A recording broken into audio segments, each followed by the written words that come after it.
Oke, assalamualaikum warahmatullahi wabarakatuh. Oke, jadi kembali bersama saya di Iya Dong Channel. Nah, kali ini saya akan membuat video pembelajaran tentang perpangkatan. Nah, di mana perpangkatan ini tentunya sangat mudah dipahami. Nah, perpangkatan yang sudah kita ketahui pada umumnya itu jika ada n pangkat 2 misalnya, maka itu bisa kita katakan adalah n kali n. Nah, itu perpangkatan secara umum. Nah, kemudian yang kita akan pelajari sini adalah perpangkatan yang sudah agak rumit tentunya, tapi agak rumit kelihatannya, tapi sangat mudah dikerjakan ya. Nah, jadi teman-teman sekalian, jika kita sudah memahami sifat-sifat perpangkatan, maka kita akan sangat mudah mengerjakan soal-soal masalah perpangkatan. Nah, di sini ada 7 sifat perpangkatan yang harus kita ketahui. Nah, yang pertama adalah di sini adalah ada A. Misal jika ada A pangkat M dalam kurung pangkat N, maka itu sama dengan A pangkat M dikali N. Oke. Kemudian di sifat kedua, ketika ada A pangkat M dikali A pangkat N, maka A M tambah N, A pangkat M tambah N. Nah, ini berlaku ketika bilangan pokoknya atau basisnya sama, di mana sama-sama A. Oke, jadi ini sama-sama A, maka pangkatnya dijumlahkan saja.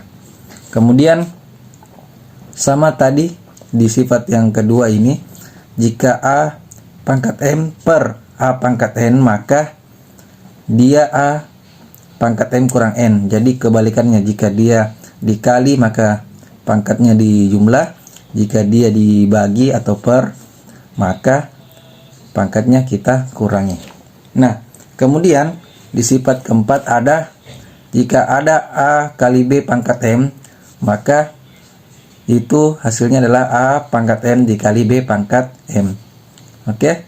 Kemudian yang kedua sama, cuma ini per atau pembagian, jika A per B pangkat M, maka itu sama dengan A pangkat M per B pangkat M. Kemudian bagaimana jika ada pangkatnya minus? Nah, caranya seperti ini, kita kasih per saja, kemudian pangkatnya tidak minus lagi. Oke. Kemudian A pangkat 0 sama dengan 1. Nah, oke. Nah, oke, lanjut. Jadi kita untuk lebih mudahnya, kita langsung ke contoh soalnya agar lebih mudah dimengerti. Nah, untuk sifat yang pertama ada A pangkat M dalam kurung pangkat N, di mana itu adalah A pangkat M dikali N. Nah, jadi misalnya jika ada 2 pangkat 4 dalam kurung, kemudian kita pangkatkan 2 lagi, maka hasilnya adalah 2 pangkat 4 dikali 2. Nah, tinggal kita kalikan pangkatnya saja, di mana hasilnya 2, 4 kali 2, 8. Nah, seperti ini, mudah kan? Kemudian di sifat kedua itu, jika ada 4 pangkat 3 dikali 4 pangkat 5, maka seperti di sifat yang kedua itu, jika ada A pangkat M kali N kali A pangkat N, maka pangkatnya kita jumlahkan, M tambah N, seperti contoh soalnya. Jadi ketika bilangan pokok atau basisnya sama, maka langsung saja 4 pangkat 3 tambah 5. maka hasilnya adalah 4 pangkat 8. Ya, betul. Oke, kemudian di sifat yang ketiga itu jika A pangkat M per A pangkat N, maka hasilnya adalah A pangkat M dikurang N. Nah, contohnya seperti apa? Jika ada 2 pangkat 5 per 2 pangkat 3, maka hasilnya 2 pangkat 5 dikurang 3. Hasilnya adalah 2 pangkat 2. Nah, lanjut. Contoh ke sifat keempat yaitu jika ada A kali B pangkat M, maka A pangkat M dikali B pangkat M.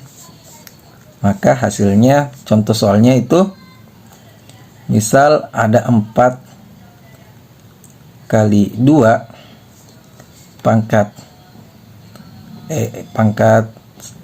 2 misalnya. Jadi hasilnya adalah 4 pangkat 2 dikali 2 pangkat 2. Nah, ini kan bilangan pokoknya atau basisnya beda. Jadi sampai sini saja teman-teman. Oke. Sebenarnya ini masih bisa, cuma kita pakai sifat gabungan nanti ya.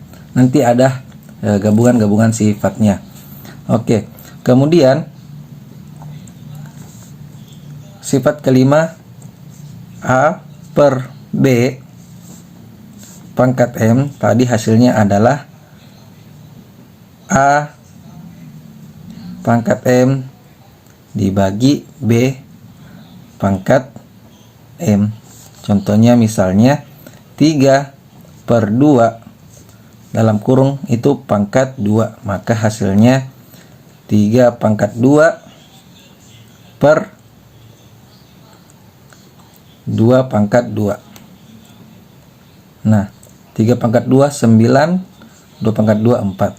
Nah, seperti ini.